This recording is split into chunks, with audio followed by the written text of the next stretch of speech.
Medical কাউন্সিলে অভিক বিরূপাক্ষের প্রত্যাবর্তনের কারণ কি? স্বাস্থ্য সচিবের নির্দেশের পরেও মেডিকেল কাউন্সিলের রেজিস্ট্রার পদে মানস চক্রবর্তী কিভাবে বহাল থাকতে পারেন? নানাবিধ ইস্যুতে কাউন্সিলের কাছে কৈফিয়ত চেয়েও মেলেনি কোনো উত্তর। মেডিকেল কাউন্সিলের সামনে ধর্নায় বসেছে জয়েন্ট প্ল্যাটফর্ম অফ ডক্টরস। রাতভর ধর্না, পুলিশের সঙ্গে বচসা সামলে এবার মেডিকেল কাউন্সিলের বিরুদ্ধে একরাশ অভিযোগ নিয়ে স্বাস্থ্য ভবনে শরণাপন্ন জেপিডির আন্দোলনরত চিকিৎসকরা। তবে দেখা মেলেনি স্বাস্থ্য সচিবের। তবে চিকিৎসকদের অভিযোগ বিবেচনা করে প্রয়োজনীয় পদক্ষেপ গ্রহণের আশ্বাস দিলেন দফতরের বিশেষ সচিব। একরাশ ক্ষোভ নিয়ে ধর্ণামঞ্চে প্রত্যাবর্তন আন্দোলনরত চিকিৎসকদের। আমরা স্বাস্থ্য দপ্তরের একজন সেক্রেটারিকে আমাদের কথাগুলো বলে এসেছি মেডিকেল কাউন্সিল সংক্রান্ত। তিনি সবটা বললেন যে তিনি নোট নিয়েছেন, ধৈর্য ধরে শুনেছেন। এরপরে বাকি উনি বলেছেন যে উনি বলেছেন আমাদের যেটা জানিয়েছেন যে উনি প্রিন্সিপাল সেক্রেটারির সঙ্গে ফোনে কথা বলেছেন ব্যবস্থা নেওয়া হচ্ছে, কিন্তু কি ব্যবস্থা কবে হবে কি বিষয় আমরা এটাই কোনোটাই সদুত্তর সে অর্থে কিছু পাইনি। দুটো ছোট বিষয়ে স্বাস্থ্য দপ্তরেরই আদেশনামা, সেই আদেশনামাগুলো মানা হলো না।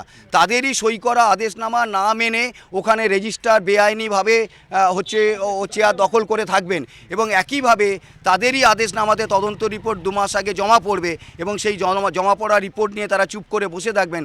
উত্তর দেওয়ার দায়িত্ব তারা যদি উত্তর না দেয় তাহলে চিকিৎসক সমাজ বা সাধারণ মানুষ যে কোনো আন্দোলনের রাস্তায় যাবে, তাদের ক্রোধ কোন পথে যাবে সে তো আমরা সবসময় নিয়ন্ত্রণ করতে পারবো না, তার দায় সরকারকেই নিতে হবে। তবে কাউন্সিলের বিরুদ্ধে যাবতীয় অভিযোগ খতিয়ে দেখে আইনানুগ ব্যবস্থা গৃহীত হবে। কাউন্সিলের প্রতিটি পদক্ষেপ নজরে রাখা হচ্ছে। কড়া বার্তা ওয়েস্ট বেঙ্গল গ্রিভেন্স সেলের চেয়ারম্যান সৌরভ দত্তের। তিনি জানান, ওয়েস্ট বেঙ্গল মেডিকেল কাউন্সিল একটি স্বশাসিত সংস্থা, কিন্তু নিজেদের ইচ্ছে মতো কোনো অনৈতিক কাজ তারা করতে পারে না। দ্রুত নিজেদের শুধরে নেওয়ার পরামর্শ West Bengal grievance and redressal কমিটির চেয়ারম্যানের। সূত্রের খবর, অভিক বিরূপাক্ষের প্রত্যাবর্তন প্রসঙ্গে বৈঠক সম্পন্ন হয়েছে গ্রিভেন্স সেলের।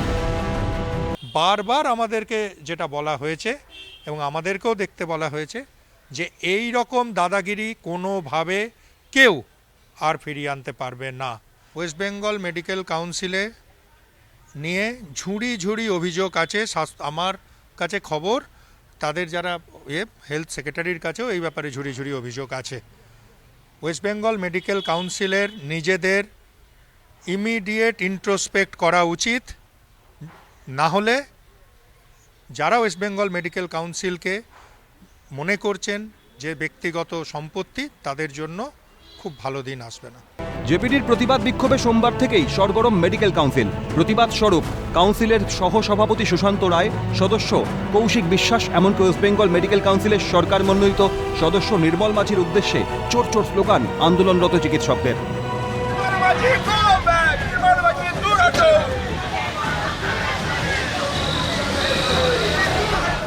অভাব অভিযোগ জানাতে স্বাস্থ্য ভবনেও পৌঁছয় জয়েন্ট প্ল্যাটফর্ম অফ ডক্টরস, কিন্তু লাভ হলো না কিছুই, মিলল না সদুত্তর। ক্যামেরায় শুভদীপ কর্মকার ও সোনাই ঘোষের সঙ্গে বিক্রান্ত রায় ও মাফিজুল ইসলামের রিপোর্ট, ক্যালকাটা নিউজ।